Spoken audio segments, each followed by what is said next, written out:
Are you afraid to be vulnerable? Are you afraid that if someone really knows who you are, if they truly see you, that they could then judge you? And more than judge you, they could spread that information about you, use it against you.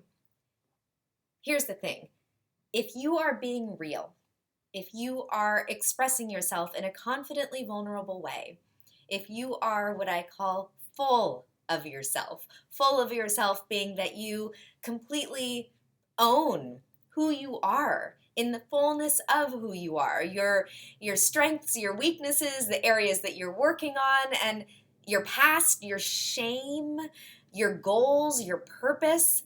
If you are full of that, if you know you, and you voice that to someone and they use it against you and they start spreading rumors about you, well, all they're doing is spreading truths, right? Because, like for me, for instance, if someone says, wow, that Laurel, boy, she's been married twice, and yeah, you need to know that. Yeah, I have been married twice. I'm not proud of it. I've made a lot of mistakes. I'm 39. I was married at the age of 21 and again at the age of 23. I didn't know what it took to create a healthy and lasting foundation for a relationship. I bought into the fairy tale. I wanted what my parents had, and I made mistakes, and I regret them. And I've changed, and I've done the work, and I'm in a place where I'm better because of it.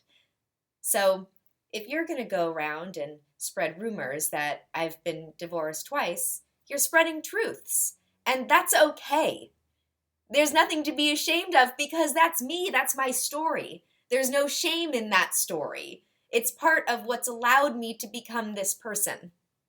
I was teaching a class the other day. I volunteer for a nonprofit called Youth Business Alliance, where I go into what's considered to be high risk high schools in LA County, and I talk to students about how to build a healthy foundation for relationships with themselves, with business associates and bosses, and romantic relationships, because the reality is that most students, most people really, but most of our youth do not have examples or models of healthy relationships. And it's not something that's taught in schools.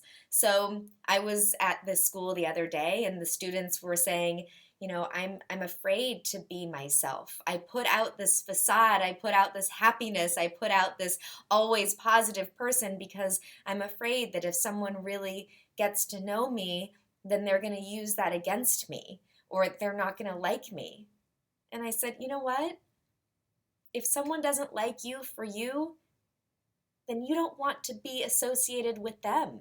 If someone can't like you, why would you want to be with them? If all they like is the facade, if all they like is this outward, thin, shallow, brittle persona that you put out that's honestly exhausting to constantly have to put out, why would you want to know them?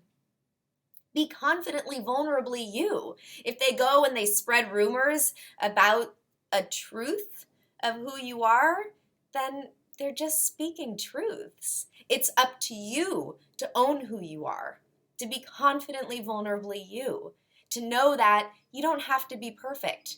You can be perfectly imperfect, because the truth is that absolutely no one is perfect. No one.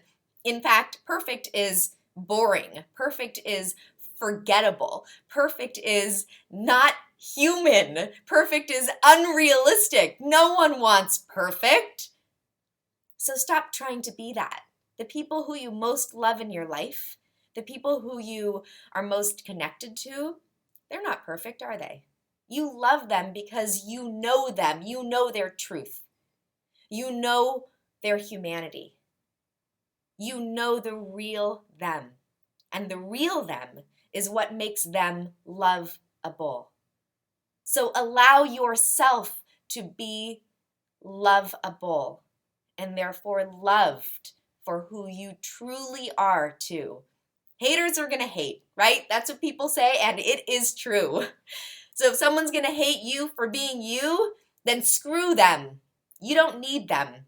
Allow that, as easy as it is to say and hard as it is to do, allow that to fall off your shoulders and own you. And if someone tries to put in your face, well, you're right. That's the easiest way to diffuse a hater. Yeah, you're right. That is true. Yep, you're right. That is me. What? What are you going to say? You're telling the truth. Ah! If you like this video, please like it. If you subscribe, you've seriously made my day. I would love for you to please do that. If you have any comments, I would love that too. You can learn more about me and working with me on my website, laurelhouse.com. You can follow me on social media on Instagram at laurelhouse and on Twitter and Facebook at dating laurel. Thanks so much, and I hope to see you again soon.